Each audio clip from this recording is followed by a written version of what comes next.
নোয়াখালীতে বসে সুন্দরবনের মতো ফ্রেশ ক্র্যাব মশলা কোথায় পাবেন সেটা নিয়ে থাকছে আজকের ভিডিও। আসসালামু আলাইকুম সবাইকে। প্রথমেই আমরা বাসা থেকে বের হয়ে একটা রিক্সা নিয়ে নিলাম। এরপর একটু ঢংডাং করতে করতে দুই বান্ধবী চলে যাচ্ছি ক্র্যাব মশলা খাওয়ার জন্য।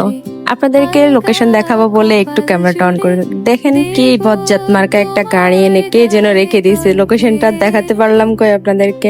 যাই হোক, কথা বলতে বলতে চলে আসলাম বাগেশ্বরী মোমোতে। ওনাদের ক্র্যাব মশলা এত বেস্ট, সবার কাছ থেকে শুনতে শুনতে আর নিজেকে সামলে রাখতে পারলাম না। আমার জানা মতে নোয়াখালীতে সর্বপ্রথম ওনারাই ক্র্যাব মশলাটা এনেছেন, আর কোথাও আছে কিনা ঠিক আমার জানা নেই। আপনারা কেউ যদি জেনে থাকেন অবশ্যই কমেন্ট করে জানাবেন। প্রথমে গিয়ে আমি ওনাদের ফুল মেনুটা দেখতেছিলাম, দেখে আমাদের ক্র্যাব মশলাটা আমি অর্ডার করে দিলাম। চলেন আপনাদেরকে ওনাদের নাইট ভিউটা একটু ঘুরে দেখাই। ওনাদের নাইট ভিউটা এত সুন্দর, দিনের চেয়ে রাতের ভিউটা অনেক সুন্দর। আমার সাজেস্ট অনুযায়ী আপনারা বিকেলে যাওয়ার চেষ্টা করবেন, তাহলে আপনারা দিনের ভিউ এন্ড রাতের ভিউ দুটাই উপভোগ করতে পারবেন।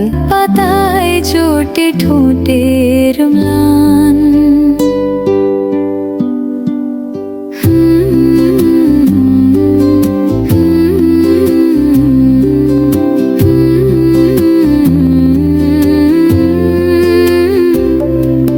একটা জিনিস আমার কাছে বেশ ভালো লেগেছে, ওনাদের প্রত্যেকটা কর্নারে WiFi scanner, Facebook page scanner and memo স্ক্যানারও রয়েছে ওনাদের। আমার মতো যারা বুকিং নিয়ে আছেন তাদের জন্য বেস্ট একটা জিনিস, আর আমার মতো যারা আছেন বই পড়া খুব পছন্দ করেন তাদের জন্য ওনাদের একটা বুক সেলফও রয়েছে।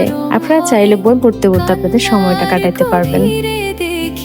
আপনাদের সাথে গল্প করতে করতে আমাদের খাবারটাও চলে আসলো। ভিডিও এডিট করতে এসে খাবার দেখে তো আমার এখন আবার লোভ লাগতেছে, এত মজা ছিল খাবারটা কি যে বলবো। খাবার দেখে আবার মন চাচ্ছে খাইতে। ওনাদের খাবারের প্রাইস অনুযায়ী কোয়ান্টিটি এন্ড খাবারের মান দুটোই ভালো ছিল মাশাআল্লাহ। ওনাদের এই ক্র্যাব মশলা কম্বোতে আপনারা পেয়ে যাবেন ছোট সাইজের হলে 3 থেকে 4 পিস, আর বড় সাইজের হলে 2 থেকে 3 পিস সুন্দরবনের ফ্রেশ কাঁকড়া দিয়ে বানানো মজাদার মশলা, এর সাথে ঘিয়ে ভাজা 2 পিস নান। বিশ্বাস করেন ভাই, খাবারটা ছিল একদম জুসি, ভিতর পর্যন্ত মশলাটা গিয়েছে, যে খাবারের একটা টেস্ট ওটা আসলে পাওয়া যায়। এর সাথে যদি একটু লেবু চিপে নেন, আমার মনে হচ্ছে যে কখনোই ভুলার মতো না এই খাবারটা খেয়ে। অবশ্যই এটার সাথে রিফ্রেশ লেমন জুসটি ট্রাই করবেন। বিশ্বাস করেন ভাই, this is the best in combination এবার। আজকে এই পর্যন্ত, দেখা হচ্ছে অন্য কোনো ভিডিওতে। ততক্ষণ পর্যন্ত ভালো থাকুন, বাই বাই, আল্লাহ হাফেজ।